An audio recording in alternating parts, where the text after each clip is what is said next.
You want to be a photographer, why don't you come to New York this summer and photograph the Lovin' Spoonful? We have a big hit with You Believe in Magic, and we need a lot of pictures, and we'll pay for all your film and processing. And it was like an apprenticeship. And so I went, I lived at Zalyanovsky's house, whoops, right there. And but they had this kind of, this idea that they should be bad boys because they're rock and rollers, you know. They would never cooperate. They would never stand there and smile at me. They'd give me the finger or something like that, you know. And while I was there for 3 months in the summer of '66, Mama Cass called up one day, and we'll get to Mama Cass later, but she called up, will you guys be there for a while? I want to bring some friends by. And she came by with the Hollies. I think next, yeah, there they are. She brought the Hollies over because, see, she would always do a TV show with the Mamas and Papas and some new English group, first time in the US. And she was an Earth mother, and they didn't know anyone in the city. She said, well, I'll introduce you to somebody, come on, we'll go. And she called the Lovin' Spoonful. So we spent the day making margaritas and telling, you know, road stories. And then Graham, up on the top, he said, Henry, you're a photographer. We need some new publicity photos. Could we come around tomorrow? And I said, yeah, sure. And look, they look like Vogue models, right? I wasn't used to that, and I wasn't used to anyone cooperating. And then I took this picture, which became, it's an early album cover. It was an English album cover for the Hollies, for Certain Because. That's infrared film, which makes the trees real red, but there's no trees in there. So.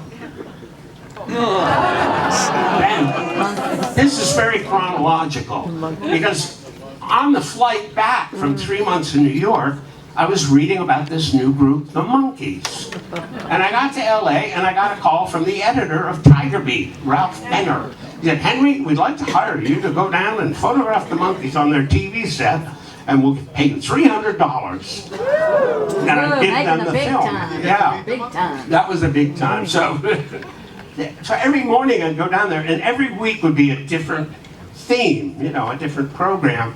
This was called Here a Chic, There a Chic.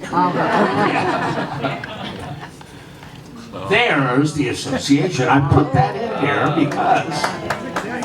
Is anyone here? Hello, Henry. Hey! I know you guys! Jim! My God! Glad you're here. Well, there's an early shot. It must be 68. What?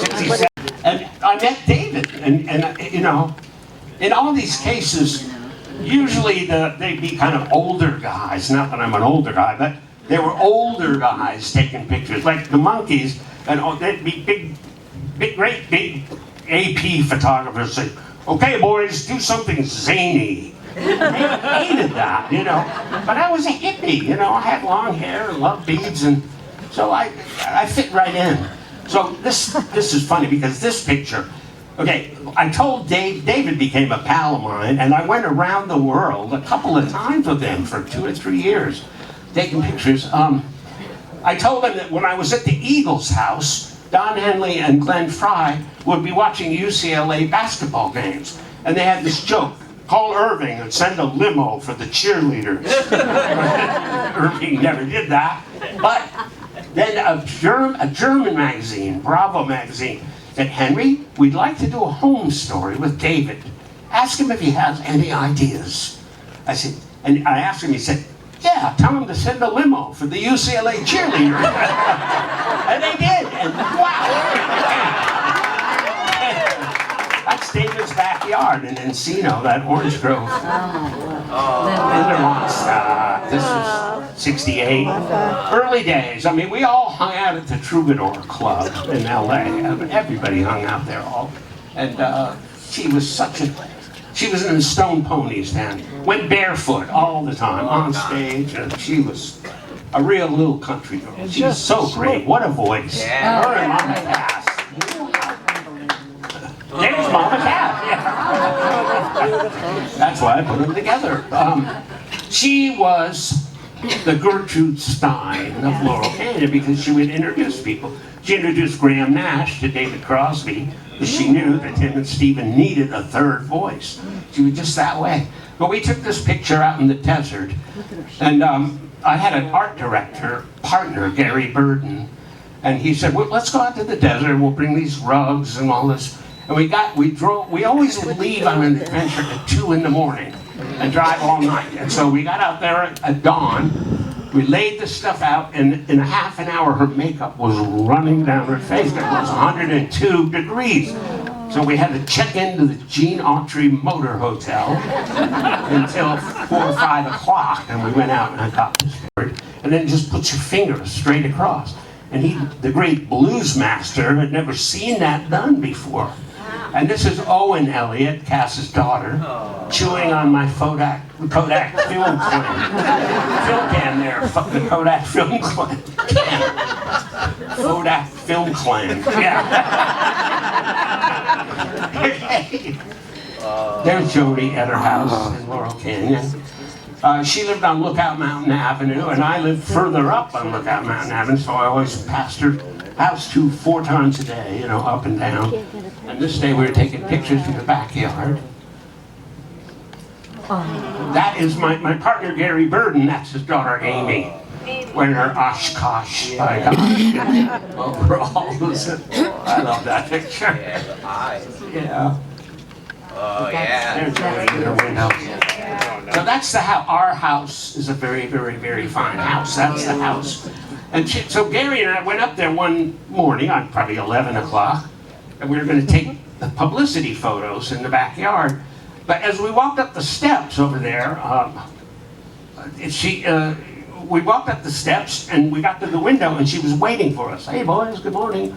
And so so Gary started talking to her for like 5 minutes.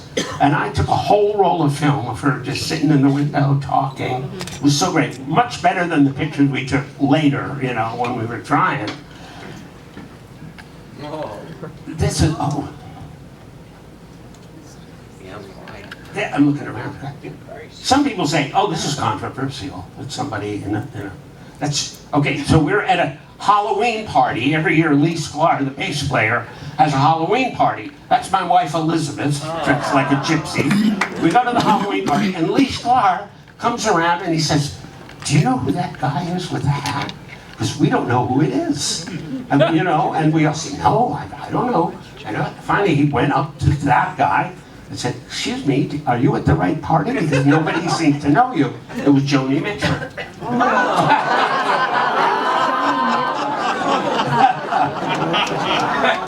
And she named that guy Art Deco. And she modeled it after a pimp on Hollywood Boulevard.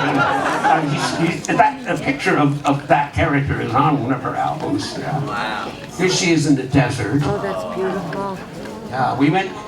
We went to Las Vegas to take pictures of her for a book.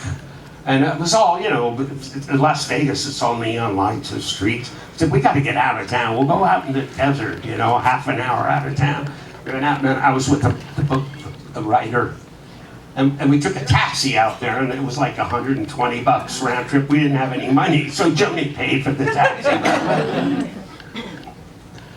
John Sebastian, okay, he was in the Love and Spoonful, but when they were done, he moved out in the early 70s to LA, and he lived on a musical commune called The Farm. And that guy, Cyrus Faryar, who first picked up the camera, it was his house, a couple of houses in this field, all musicians. So John moved out there and lived in this tent. And on the farm was a lady called Tie-Dye Annie. And she taught him how to tie-dye. He tie-dyed every single piece of clothing that he had. That's his clothesline. Yeah. John Stewart was a real good friend of mine. He wrote, cheer up, sleepy Jean, daydream believer. And wow. He said he wrote it in 5 minutes. He was shaving in the mirror. Wrote it about a young girl that he knew. And we took these pictures up in Mills Alley, and that's his girlfriend Buffy. And I was taking that picture, and he reached down and picked up that snake. Oh, just on the ground, held it like this. here's the Turtles. Now, this guy right here, Mark Folman, was my neighbor in Laurel Canyon. He lived across the street. So I got to know these guys real well. And I went on a weekend tour. I think they were high school concerts in the Midwest. And we were driving along and we saw, okay, so all musicians in the 60s and 70s smoked a bit of God's herb, you know, just to went with the job. Because it could be deadly boring driving for 8 hours, but you have a little toke and, you know, then come alive. You write songs, you know, you laugh. So we were driving, this was in Wisconsin, and we saw a sign that said cheese and an arrow.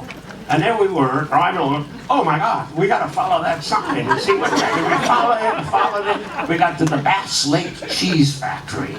And then for years, Mark and I got catalogs from the Bass Lake Cheese Factory. And then we got back in the car and drove a little more, and I saw that sign. And I said, wait, stop. I've got to take a picture of that sign. Because when I was in high school, I went with a girl whose father was a brigadier general. And he would always say, my son, that's PPP, poor planning. And I looked at that and I said, that is PPP. So they're eating cheese on the stick. Neil Young, up in his house. Gary Burden, my graphic artist partner, I would go up there several times. A number of times, spend the weekend, and then walk around the farm in the morning and take pictures. See, he's got a little wheat straw roach there. And we walk around and just take a bunch of pictures, whatever we saw. Okay. Jackson Brown. So, he's one of my favorite songwriters. His voice is so like an anthem, right? When he sings. Just love that guy. We were taking this picture, Gary and I, for his album Late for the Sky. This is supposed to be the cover. It wasn't. Because in the middle of this, Gary went out of town, and so we got someone else to do the cover. But we bought, so this is a 55 Chevy, and Glenn Fry from the Eagles gave it to Jackson because they had done Old 55. Sound right, that they did. And Jackson had given that car to a girlfriend. And so we had to borrow it back from her. And we had the thing painted and she drove it back. And she's waiting in the back seat. And Jackson is hanging 12. He's a surfer, right? Both feet and 2 fingers. That's called hanging 12 when you're surfing. Richard Pryor. The reason he's in here is because his manager managed the Mamas and Papas. And so he said, hey, we can take a picture of Richard. He's got a new comedy album coming out. So we went to his house up in Brentwood, went up there at like 11 in the morning, and his wife said, you try to get him out of bed. He won't get out of bed. And we went back in the bedroom, and he's laying there on the pillow. He opens one eye and says, just take the picture right here. This will be the album cover. And we said, oh, come on, you know, we have to do something. We're talking. He sat up.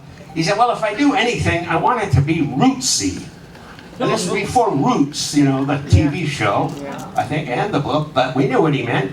And Gary said, I know an antique store with authentic Aborigine weapons and jewelry. I'll go and get that. And he came back a half hour later, and we went to this little, next door to Richard's house was vacant lot with that little cave, and he became that native. I mean, he was, you know, away from my, and so when this was the album cover. But I said to Gary, my partner, that looks like National Geographic. You know? He said, you're right. I'm going to get Rick Griffin, the San Francisco artist, to draw a National Geo cover around it. So he put a yellow border with little oak leaves and everything. And as Gary said in an interview, he said, and we got 2 letters. One from the National Geographic lawyers saying they were going to sue us for defaming their famous logo, and the other was for the Grammys nominating us for Grammy.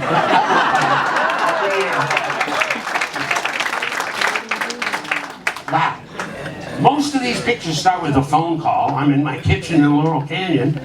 Peter Asher calls me. And he says, Henry, could you come down to my house this afternoon? I've got this guy from England that we're going to do a new album, and I need pictures of him. Publicity pictures is what he needed, which meant black and white, but I also took color because I wanted to show it in the slideshow. And I walked in the living room, and there was this guy, James Taylor, I never met. He was sitting there behind the piano, and he was finger picking "Oh Susanna," but like a music box, you know, like only he could do. My God, I just got down to my knees, took this picture, took a few pictures, and I said, we need to go out. Well, wait a minute, there's another one, I think. Yeah, there he is, sitting behind the piano, playing. I said, we need more light, so let's go to the farm, that commune that I spent so much time on. And there he is with the old farm truck. I love to photograph old trucks, love old trucks. And there he is, and then we walked over to a little shed, and that is, in fact, the shed where Tie-Dye Annie lived. And so I'm taking pictures and see that big pole there, that post. He walked over and put his arms on it. I thought, recognize that. I mean, that frame, you know, I have a framing Jones. Framing makes me. Yeah, that happens over and over again, that wonderful feeling, you know, when they tell you you've made them happy, you know, listening to your music. But the biggest one that I can remember, and this has happened a few times, is that during the Vietnam War, The Letter was one of the most popular songs with the guys over there, and my best friends were over there. And we had a guy come up to us one time, and he had a picture of his helicopter crew and said The Letter was so important to them that it said, you know, your songs got us through it. And I couldn't believe it, you know. It was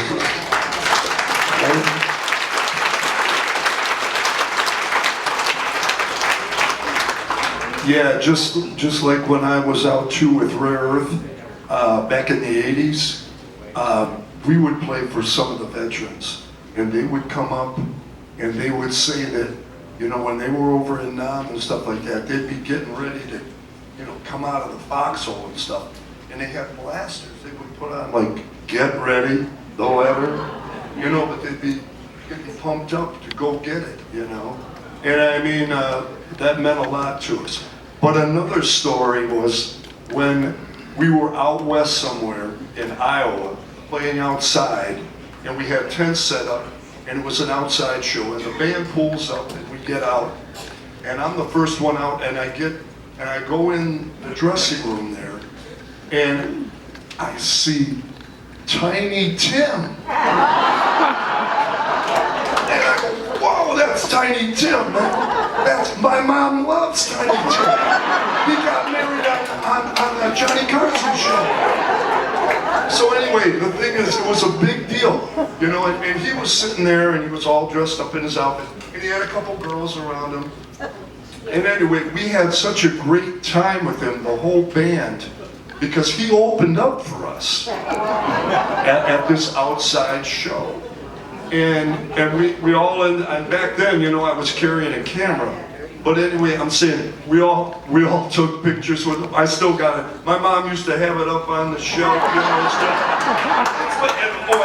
And I got to hold this mandolin, and she just, anyway, it was great. It was just, you had to,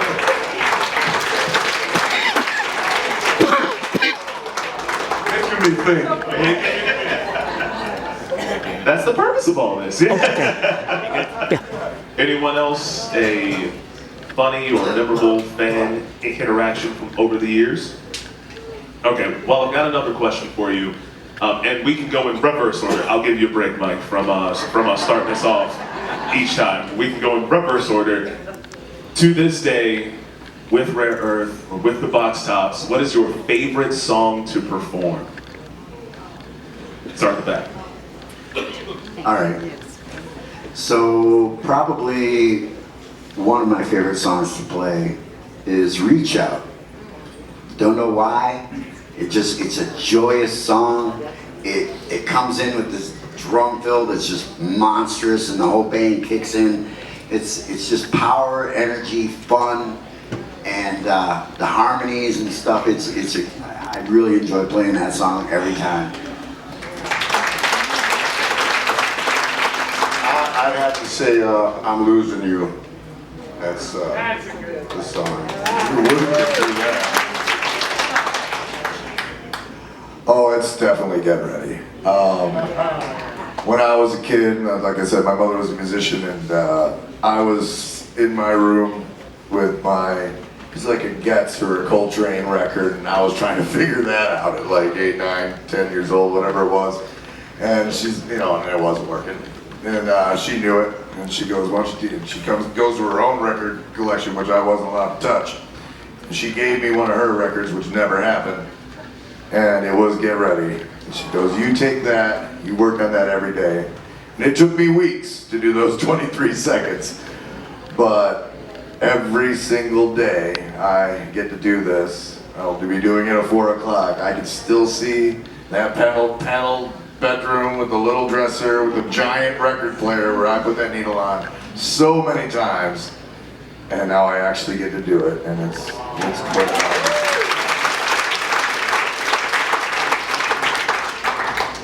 I would second the motion on "I'm Losing You" just because of the changes and the intricacy, and the modal changes and stuff like that is a challenge, and it's fun. It's got highs, it's got lows, and the intensity. So that's the one I love playing the most. Well, I'm sorry. I was going to say, it's like Mike said, it's not a song, it's an adventure. But hey, what do you think, Mike? Celebrate? I just want to celebrate.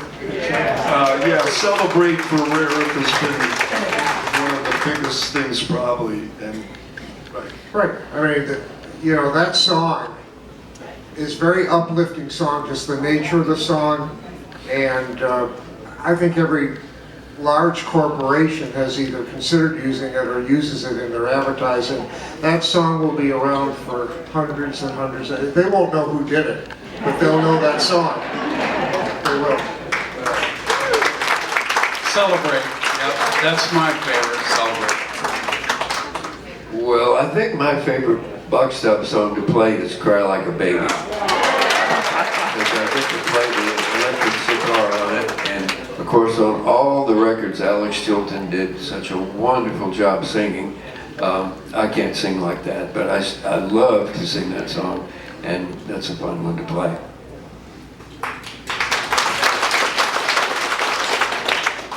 Probably, I don't know if it's my favorite or not, it's certainly one I've played more often than anything else, is The Letter. And the reason why is because you know it from the first drum hits. You don't even get into it, just the guitar entrance and the drum hit, you already know what it is and you feel it. And it's something special. It's something special for you guys. It's something special for us because it means different things to us, but we all are related to it.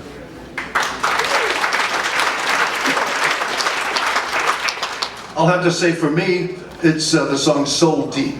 It's a great arrangement, has many different facets in it, and it just grooves hard, and the lyrics great, man. Soul Deep, yeah, it's my favorite. Well, I like them all. It's like, who's your favorite child? Well, I do have a favorite child, but that's not.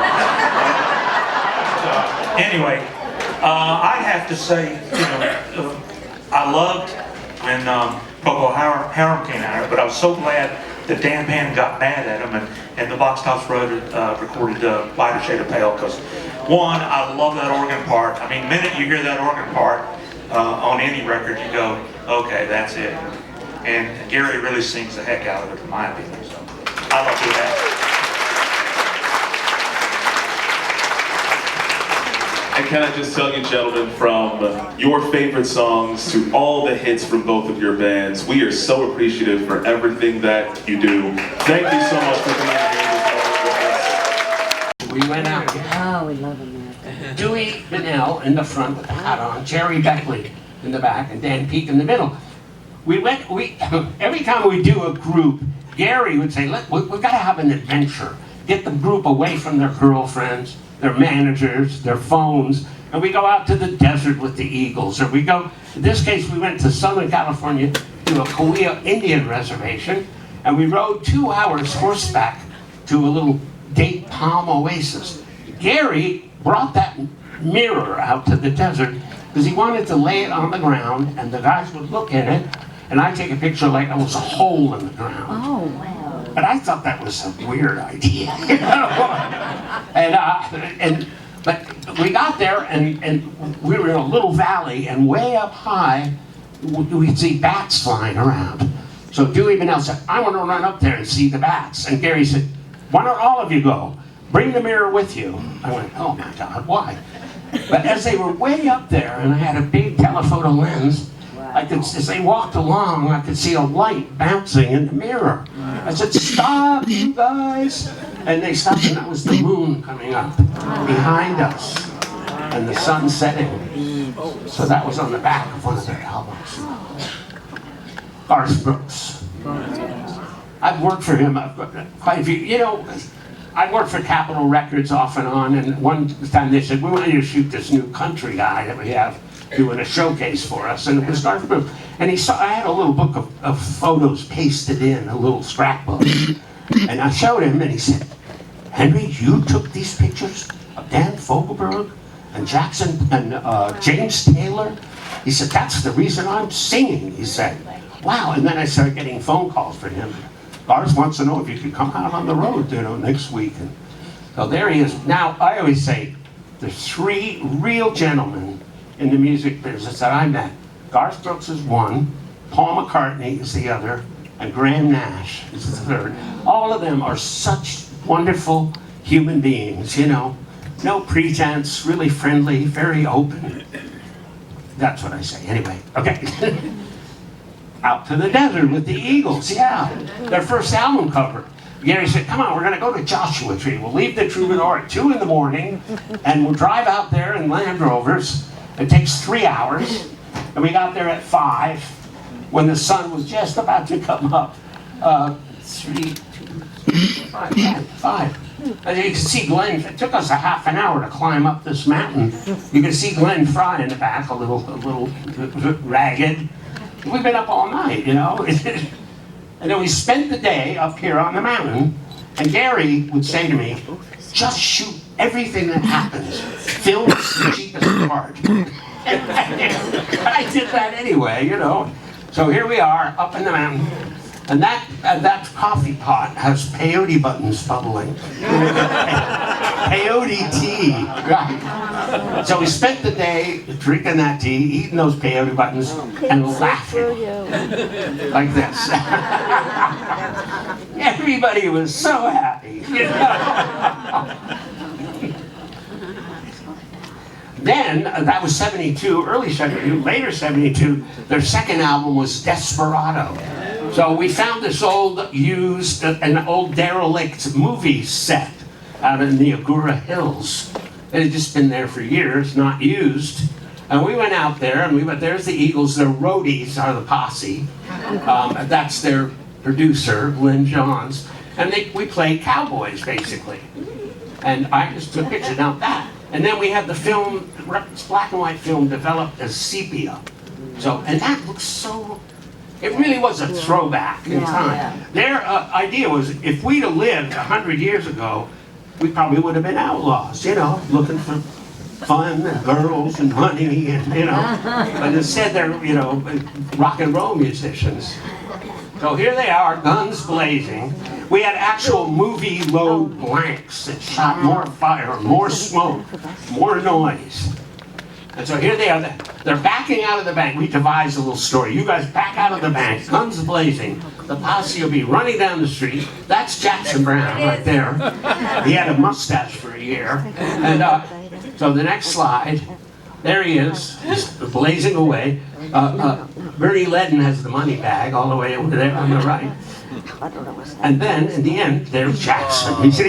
We played cowboys, all in the dirt. And so, And you see that smoke rising from, 30 guns firing. The fire department came. Someone said, the hills are on fire. And then we took this picture from an old 1800s, actual photos of posses with the outlaws laying dead. So this is Gary Burden, my graphic artist partner.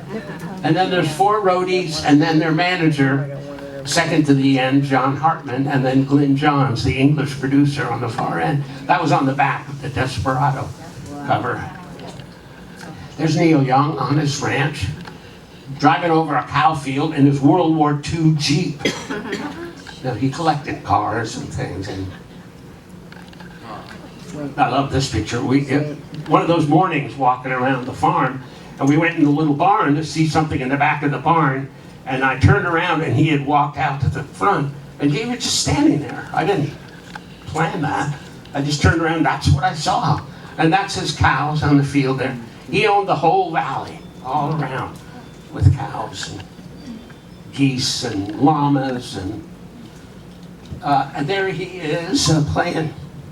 It's funny, albums cover that never were, album covers. We were taking pictures right before, for the Harvest album. But once again, Gary left town and didn't finish the album, and so Neil just put Harvest on it, right? But this might have been the picture, something like that, yeah. This is what I like, just real life, just hanging out. I mean, I say I'm not a photographer. I never like to tell anybody what to do. I just like to look, I'm very curious about people. In fact, when I went to Hawaii to go to college at University of Hawaii, I majored in psychology, just because I'm interested in people, what makes them tick. Also, in the past couple of years, I learned that my Chinese animal is a tiger. And you can look up your Chinese animal, it's the year you were born.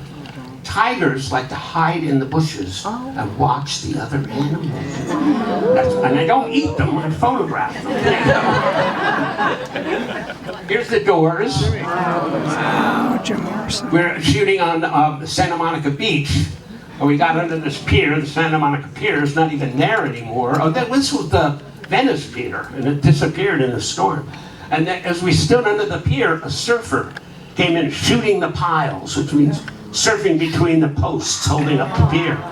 And so there, and the drummer there he's a surfer, so he's like, whoa, gnarly. Keith and Ronnie, oh boy. So in '79, Ron Woods, there on the right, did a solo album for Columbia. And then he said, well, now you have to tour all summer to sell your album. So he put a group together and called them the New Barbarians. It was between Rolling Stones tours, so he got Keith to play, and all kinds of great musicians. And for 3 weeks, I went around the country barnstorming with them. We had a great big passenger jet, with a bar and seats and, beds and couches. Just like a Rolling Stones plane. But for this one, they were taking a small plane from LA to San Diego. The whole band and all the roadies had to ride 3 hours in a bus. But they were going to go 45 minutes in a little plane. And so Keith had a girlfriend. He's holding her feet right here. She was an 18-year-old Swedish model tour companion. And Ron Wood's wife was supposed to go, but in the last minute she decided not to go. And the road manager was Richard Fernandez, who was in that Desperado picture, one of the posse guys. And he was now road managing these guys, and he said, Henry, you get in the plane with them. Because he knew I could take pictures, because we'd been on the road with the Eagles. So I was like, they were a captive audience. But really, I don't have the next picture. I was really the captive audience. They were making faces at me. But anyway, there is Tom Waits. Tom Waits, yes.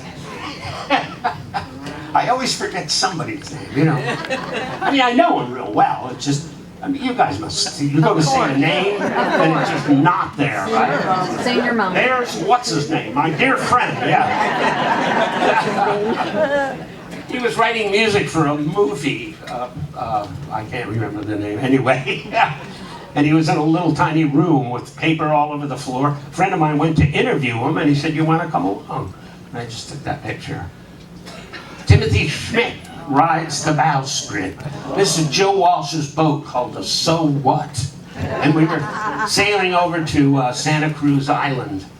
And I got out in the very tip of the boat to take his picture. Wow. Love that. Chris Christopherson, up in Colorado at a recording ranch called Caribou Ranch. And they had horses, and that's his daughter in the front. We went on a horseback ride. I went up there very often, and we'd ride, and usually when rock and rollers get on horses, they want to gallop, you know, and I'm along with them, and I got my big camera bag, and it's going bang, bang, bang, as we gallop along. Keith Richards, that's on that new Barbarian tour. So when they land that big jet plane, it's on the far side of the airport, and 8 limousines drive out and surround the plane. And that's for the band and everybody going to the hotel. And then Keith came down the gangplank first at the steps, and he was looking for his, you know, when he found it, he was waiting there for Ron Wood, for Woody to come up. But that's how, like, he's got the Jack Daniels bottle. Truman Capote. You know, I mean, it's so weird being a photographer and being in people's lives. That I mean, I read his short stories at college. And so Rolling Stone called me one day and said, "What are you doing today?" And I said, "Nothing, I was up in Long Canyon." "Could you go right down to Burbank Airport and fly to Las Vegas and take pictures of Truman Capote? We have a whole story, but no cover shot." And so I knocked on his door. I thought, what am I knocking on Truman Capote's door? Weird. But we spent the afternoon, and we took pictures out in the garden, and I took all kinds of pictures, and we talked about stuff. And then I was saying goodbye in the late afternoon. I walked out the front door, and he turned around and he said, "Wait a minute, I have an idea." And he ran back, and he got that huge coat and scarf and hat, and it was 105 outside. You know, it was Palm Springs. It wasn't Las Vegas. Palm Springs, where he lived. And he just stood there in the doorway, and I took 4 or 5 shots, and that was the cover. Wow. Often, it's the last roll, you know, the last picture. Richard Harris, wow, what a guy. I met him through Jimmy Webb. Jimmy Webb wrote MacArthur Park, which Richard Harris sang. And so for his second album, I went with Jimmy Webb. We flew to Pennsylvania, where he was in a movie called The Molly Maguires about coal miners. And so I spent a week there taking pictures of him. Wow, what a great time. And this is Debbie Harry from Blondie. I was driving down Sunset Boulevard with a friend, and he said, "Hey, pull in that next motel. I've got some friends in there from New York, and I'd like to say hello." And he knocked on the door, and out came the whole group, Blondie, and there's Debbie Harry. I'd never met him before, but she's got her motel key in her waistband there, that little orange thing.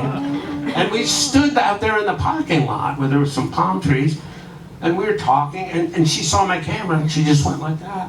I went click. Oh, wow. Tina Turner. Often, you know, being a photographer, you're up in front of the front row, looking right up, you know, at the person. And that's what it looks like. I love that picture. It just had such, you know. And so a lady who ran the Brooklyn Museum of Art came to my house to look for photos to put in her show. She saw that and said, "Oh, this is going to be the poster. It's going to be on the billboards and the buses." And I said, "Really?" Because I don't think she would like that. You know, I was supposed to turn that into Capitol Records, but I didn't. They'll never use that, and I love it. But it became the poster and the billboard and everything. It's got Dan Folkberg. Love that guy. Wow, his songs are so beautiful. Just real quick, are we doing okay? Wait, can you go back? Folkberg. My wife and I lived in Long Canyon, and every night we'd come home. There was a little house across the street that got rented. We didn't know who rented it, but we heard this great piano music late at night, and we'd climb up the steps and sit there, and it sounded like Joni Mitchell on the piano. And then a couple days later, I went on the road, My wife is watering the front of the house, and this guy walks across the street and says, "Hi, I'm Dan Folberg. I'm renting the house there." He said, "Hi, I'm Elizabeth Diltz." I said, "Diltz? Any relation to Henry Diltz?"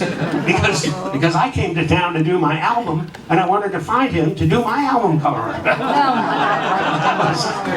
That was part of the album cover. It was closer up on him in the feather. Souvenirs, it was called. Yes. Richard Pryor again, you know, because the Mamas and Papas manager managed him. He came, this is Gary Burden's garage. 2-car garage. One half was his office. The other half we whitewashed and made it a photo studio. Natural light coming in the windows. And that flag was there for some other shoot the week before. And the watermelon was for lunch. And he grabbed that and did that. And took a bunch of great pictures. This is Bangladesh. And my friend Chip Monk, Edward Beresford Monk, was a rock and roll lighting director. And I was in New York, and he said, "Henry," in fact, the night before, it was Stephen Stills at Madison Square Garden, and Chip was doing the lights. He said, "Henry, tomorrow, George Harrison has a big charity here. You ought to come and take pictures." I said, "Well, I don't know those guys. I don't know the Beatles. How am I going to get a pass?" He said, "Come in the early afternoon. I'll give you a crew pass. And you can hide your cameras under our lighting board," which I did. And because their manager was kicking out anybody with the camera. And when Dylan came out, I was right in, like that's the stage, and I'm in the wings here. And he came out to sing. I was on that side, where Neil is, but. And I just took that picture. Bingo. Really, it's funny, you know, all of these photo shoots are kind of like accidents or something. I'm in my kitchen in Laurel Canyon. A friend of mine who's a kind of a roadie calls us, "Henry, I'm down here at the Studio Instrument Rentals, and Ringo is here with his first all-star band, and they were asking if we knew a photographer because they wanted to do a tour book." So I went right down there. This was another day, but I went the first day I met him.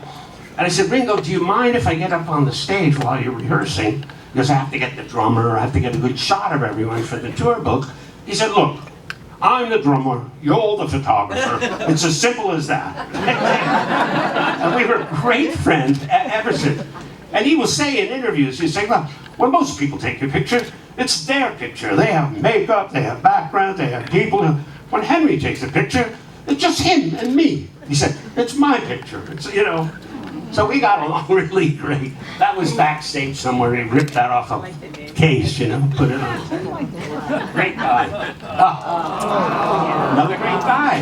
Garth Brooks, Graham Nash, and Paul McCartney. Sweetest guy in the world. Wow. I met his wife in New York City before she was his wife, Linda Eastman, fellow photographer. We met in a photo lab. And then a year later, I was amazed to see she married Paul McCartney. And then she called me one day and said, "Could you come down to Malibu? We need a picture of the both of us." She was his photographer, but she needed to be in it because she was singing now with him. And so at the end of the day, we sat around the swimming pool while he played the ukulele, and the little girls jumped in the pool, and he wrote a song. He wrote, "Two little sisters jumping in the pool." And I thought, wow, beautiful melody. I thought, wow, no one else will hear that in the whole world, you know, that's Paul McCartney's song. And that's true. But I took this picture at the end of the day, and then Linda said, "You have to bring those back early in the morning because we want to have one for the cover of Life magazine." Whoa, because that was the holy grail to get the cover of Life magazine, but indeed, it was black and white. It was in 1971. Here's an early selfie. That is the daughters going down the slide. Yeah. What is it? And that's you? That was you? Huh? Was that you? That was me. Yeah, that was me. And then these were friends of ours. I mean, I had met Stephen in '63 when I was in my folk group playing in Greenwich Village, and he would come down to the club and sit on the stage and listen to us. He was like 19 years old. And I'd met David at the Troubadour, and of course I met Graham with Mama Cass and the Hollies in '66. So this is '69. They were suddenly singing together, and they had no pictures at all. Okay. no pictures. So we went out to take photos. We drove around West LA and found this little house with the couch. They jumped on the couch. We took pictures. And then Gary said, back up, get the whole house, which was on the album cover. But when they looked at these pictures a couple days later, they said, boy, that'd make a great album cover. But we decided to call ourselves Crosby, Stills, Nash 2 days ago. And so that's backwards. And we said, well, we could flip the picture, but then Steven will be playing the guitar backwards. So I said, let's just go back. You know, jump on the couch in the right order, click, click, click. So we got in the car and drove back, and the house was gone. So that was the cover. See, there it is. And it became a parking lot. It was right when Joni wrote that song, Paved Paradise, put up a parking lot. Then we did, of course it was film days. You couldn't see what you got. I didn't know we had a great shot like that. I mean, you couldn't look on the back of your camera, right, and see it like digital. So we went around the corner to this clothing shop and took, you know, another half an hour taking photos. Then we drove up to Big Bear because Steven had bought fur coats for these guys. And we wanted to be in the snow. We have to move along here, I think. So, and this is in the limo driving up to Big Bear. Joni was just coming along with Graham as his girlfriend. And I was sitting in the back of the limo in the jump seat, facing. My knees were hitting Graham's knees for 2.5 hours. And I would look out the window to give them privacy, but I turned around once and whoa, click. Here they are on stage. We're going to wing along now because I want to get to Woodstock. Steven up in Colorado, that was his first album cover. Oh my God. Here. This is the Crosby, Stills, Nash and Young. That's what we used to do as kids. Taylor. Wait, Reeves? Greg Reeves and Dallas Taylor. Dallas Taylor. That's Dallas Taylor. Instead of Greg Reeves, that's the Buffalo Springfield. Bruce Garfield. Bruce, what's his name? Anyway, he was the Buffalo Springfield's. But he was from Canada, and his visa ran out, and so he couldn't stay in the group. Here they are backstage in Minnesota, about to go on. Morrison Hotel. The Doors had seen our Crosby, Stills, Nash album cover, and they said, we want you to do our next cover, me and Gary. We went to their office and said, okay, what's the title? Well, we don't have a title. Okay, you have an idea what you want? No, we don't have it. And then, just then, Ray Manzarek, after we were going, well, scratching our heads, Ray said, you know, my wife Dorothy and I were driving through LA the other day, downtown, and we saw this old funky hotel with Morrison Hotel. We said, wow, that sounds perfect, great. We went down, it was great. The next, was just Jim and Ray and Gary and I. A week later, we brought the group back, and we walked in the lobby, said, we're gonna shoot some pictures here. And the guy behind us said, no, you can't shoot any pictures without the owner's permission. He was a slumlord. Everyone was afraid of him. And I said, okay, hey, you guys, we have to walk outside. Let's stand in front of the window. They can't stop us. We're on a sidewalk. And we did that, and then I noticed that light go on right in the middle of the picture. And I looked in and I said, hey, that's the elevator light. The guy left the desk. He went up in the elevator. Quick, run in there. And they ran it. Bang. 5 minutes, one roll of film. And of course, there was a guest appearance. And then we went to get a drink, get a beer. We went down to Skid Row, and somebody said, look, at the next corner, Hard Rock Cafe. No one had ever heard of that before. This was '69. So we went in there and got some drinks, and Jim liked to listen to these old winos, you know, talk about their life. Left home at 16, joined the Merchant Marine. You go, wow. And so here, the next picture, I think, is him with his new friends. And here's the New Barbarians again on the road. So you see Ron Wood with the yellow hat. He's got a boombox playing funky reggae. And they're walking out to the plane like that. Here they are in the plane. We saw that one. Oh, there it is. That's me being the captive. They're doing their Mick Jagger. Oh my God. That's hysterical. So I got to see a lot of great music with him playing. And here's the funny thing. I'll tell you this. 5 minutes, okay. But I can't tell you the whole story. But No, someone else is coming in. Is that right? Yeah. No, it's not right. Okay, well, they take downers halfway through the show. So then by the time the encore comes, they're like rubber-legged and holding each other up. And the crowd goes crazy because they've given their last ounce of energy and they're falling down. Then they go back in the dressing room and they fall down. And now, next shot. That's Keith on the floor. That's Ronnie's wife. And there's this 18-year-old Swedish tour model. And they wanted to wrap him in toilet paper. He's out cold. And put him in that garbage can, but they couldn't lift him. This is Kurt Cobain. Woodstock. I got that call in my kitchen in Volcano. Chip Monk. Edward Bear said, no. Henry, we're having a big concert out here in a couple of weeks. You ought to be here. And Chip, I don't know. I've heard about it, but I don't know those people. How can I get a photo pass? I'll talk to the producer. Next day, Michael Lang calls. Man, a few words. He says, Chip says we need you. I'm sending you a airline ticket and $500. Click, and that was it. Gotta go quick. Okay, quick. Here they are building the stage. That's the field before it. There's John Sebastian in his tie-dyes out at the edge of the stage, yeah. Grace Slick and the Jefferson Airplane. Janis Joplin. This. Jimi Hendrix playing the Star Spangled Banner one big morning. And the band, he started playing that. And I thought, why is he playing that song? That's, we were peace and love hippies who didn't want to be drafted. Most of the people in that field, that's their song. Oh, wait a minute, he's reclaiming it for us. And that's kind of what it was.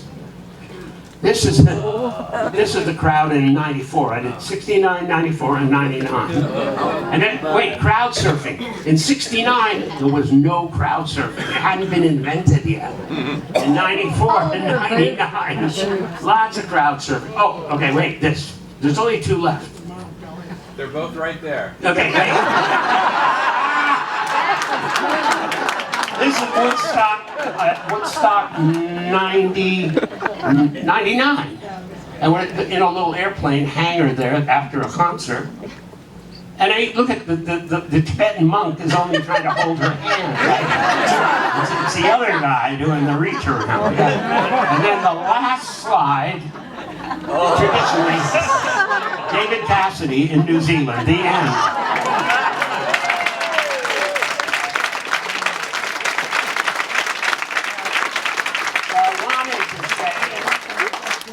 To say we could do questions and answers, but I don't think we have time. No. And he mentioned that we have prints over there that are dirt cheap. They're not dirt cheap, but they're 75%. Thank you. But we're around. They're going to take this stage down and get ready and prep for the next thing that's in here. But we're around for a minute if you want to shake a hand or have a question, get a picture. Thank you for coming. We're going to be back Friday, right? Doing the Woodstock. A couple questions. Dr. Neil V. Hitch. I am the senior curator of the historic site of Woodstock, the director of the Museum of Bethel Woods.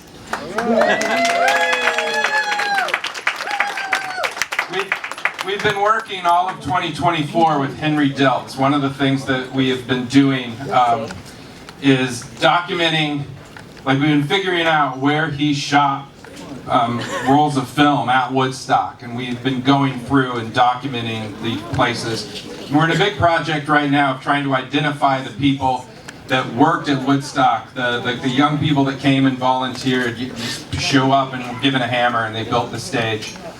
And this is all in the pictures. This is going to be a program we're going to do on Friday, which is Henry Diltz Building Woodstock. Today, so anyway, because of that, we've had this big time, like there's a lot of time with Henry Diltz, and in August we said, why don't you come on the Flower Power Cruise? I think that like that group of people would appreciate your work, yes? Yeah. And would probably love to hear you speak, Absolutely. yes? I will also say he brought a very limited selection of prints. They are here in the back for sale. If you were to go buy those at the Morris Gallery where he has his gallery, They're $400 and $800. He has brought them on the cruise at a 70% or a 75% discount for people on this cruise. That's a crazy price to get a signed Henry Diltz print. Yeah. Wow. But this cruise is cool. We appreciate the cruise. We like you guys. You guys kind of like us. So we brought him on as a guest, and we're going to do this really cool thing. I will say this. Hanging out with Henry Diltz is really cool. Still today, it's been fun. This has been a really fun week. Like, just playing cards is really cool. Because he's just a genuinely cool guy. And he's a good hang. So, his career of, it's over 150 album covers. Do you know how many album covers? 200. 200? That's worth a clap. You should clap for that. But it's because when you hang out with this really cool guy, he's taking pictures all the time. And so it's not like his pictures are pictures of rock stars. His pictures are moments with rock stars. And they capture something very different than other photographers of the 60s and 70s were capturing. And they are just really, really cool. Not just a history, but just these amazing moments. And that's what we're going to see today, and I would like to invite up Henry Diltz.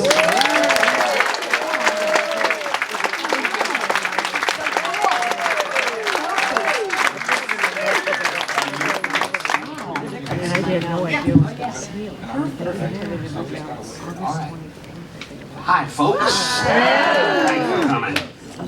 Well, I'm going to show a bunch of pictures I took over the years.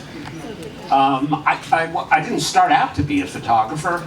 I was a folk singer in the 60s. Oh my God. Called the Modern Folk Quartet. We did four-part harmony folk songs. And for 3 or 4 years, we traveled across the country, back and forth, doing college concerts. Do you all remember the Kingston Trio? They were like the Beatles to us, you know, before the Beatles. Kingston Trio, and the next big group was the Beatles, really. And so that's what I did. And on our last tour across the country, we were in Michigan, East Lansing, Michigan. We're leaving town the next morning, and someone spotted a used secondhand store as we were driving out of town. We pulled over, of course, because you have to go in the secondhand store and buy something you don't need. And as we walked in, the guy in front of me, Cyrus Fariar, as we walked in, there was a table right inside the door of little secondhand cameras, $20. And my friend Cyrus said, "Oh, a camera. I need one of those." And I thought, I didn't think. I just went, "Oh, yeah, I'll get one too." Not even thinking. It would be more like me to say, "Oh, nah, not for me. I'm going to go look at the used books." You know, but I picked one up, and we bought film. We took pictures. We took pictures for 2 weeks while we drove back to LA. And they were really interesting pictures in junkyards, fields of cows, different things. Our bass player blew up his cardboard bass case because he bought a new heavy bass case. And he blew it up, and I got a picture of him running away in the background as the bass case was 30 feet in the air with smoke. He blew it up with M80 firecrackers. So, when we got back to LA, I got the film developed, and it was slide film. I had no idea what it was going to be. I didn't know anything about photography. I wasn't even interested in it. But it was fun to take pictures of my friends. When the first slide hit the wall in front of a room full of my stoned hippie friends, and it was 8 feet wide, glowing in the dark, and I thought, wow, this is magic. That's the moment I became a photographer. I lived in Laurel Canyon, and all my friends were musicians. And so I hung out with them all day long, and I would take pictures of them, not because they were musicians, but because they were there, or whatever's around me, I'm taking pictures of. And then we would have a slideshow on the weekend. And eventually, all of these musician friends in Laurel Canyon became famous, one by one. So, now we better get going here. We got 1 hour. So I would take pictures to entertain my friends. I wasn't taking rock and roll pictures yet, just pictures. This is Neil Young's driveway. It goes 2 miles into that valley up in Northern California. And so I just stopped and got down on my stomach with a 17mm lens and took that picture. This is Neil Young's cow. It's a 500mm lens, a great big cannon of a lens. And it looks like a Rorschach test. One lady said, "Is that an owl?" So, speaking of friends, the lady in front, Suzanne Cohen, is the wife of Herbie Cohen, our folk group manager. And her friend Terry in the background had made these clothes, and they wanted me to photograph it. I said, let's just drive up the coast, and we'll see what we find. And we found that. And so this is what I would show my friends on the weekend after a week of photographing them. As a matter of fact, that's Ron Jacobs. He is a genius radio program director of KHJ in LA. I met him in Hawaii when I was going to University of Hawaii. And he really was a genius, a wiggy genius, yeah. And it was his house that we had all these slideshows. So when I do these slideshows, I didn't have to encourage them. They would just shout out things, you know. By the way, you can make any comments, shout it out, or if you have a question, I'll ask questions. I'll ask if you have questions in the end. But if you have a question, shout it out, you know. And so people would shout out titles to these. So I was showing some slides at Mama Cass's house up in Laurel Canyon, and she had a bunch of friends there, including 2 of The Who. It was Keith Moon and Pete Townsend were both there. And they were out trying to outdo each other, shouting out titles, you know, clever titles. And so Keith Moon said, "Did you see the size of those rabbits?"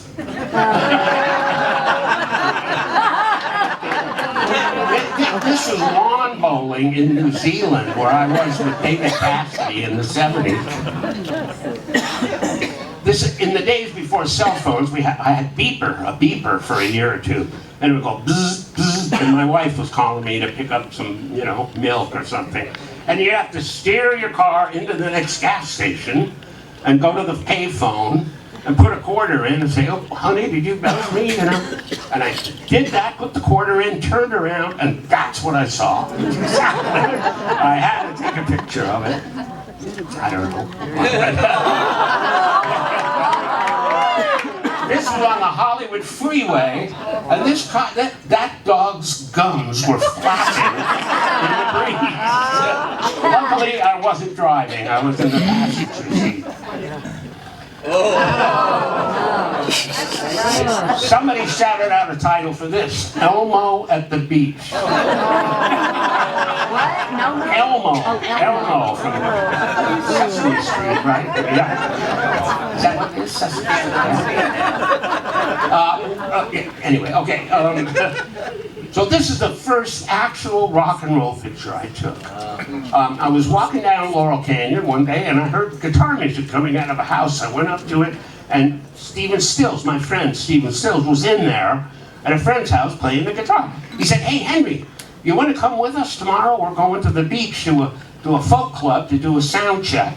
And I said, "Yeah, I'd like to come along, because I wanted to go down to the beach and take pictures while they did the sound check." Neil, if you would. And I went down to the beach, and I took that picture at the beach that same day. And I loved that picture, because I don't know, there's something, you know, they say they look so similar. You see, the guy has a beard, and he doesn't have a beard, but they do anyway. And so then I walked back to the folk club, and I was focusing on this big mural. I was thinking, oh, that's colorful, that'll be good for my Sunday friends in the slideshow on the weekend. So I'm taking that picture, and out the back door come the Buffalo Springfield, right? And I said, "Hey, you guys, just stand there in front of that mural. I want to show how big it is." And so they stood there, and I took a whole roll of film, And then they did an interview at a teen magazine, and the teen magazine called me, said, we hear you have a picture of the Buffalo Springfield. We'd like to pay you $100 to run it in your magazine. I went, what? I never made a nickel for taking a picture until then. So that was the start of it. And then I had a real good friend from the folk days. What year? That was 66. Thank you. 1966, that's the year I picked up the camera on the road. And then I had a very good friend from the folk days, Eric Jacobson, who was a record producer. He was producing The Spoonful, and he called me from New York. He said, Henry, I hear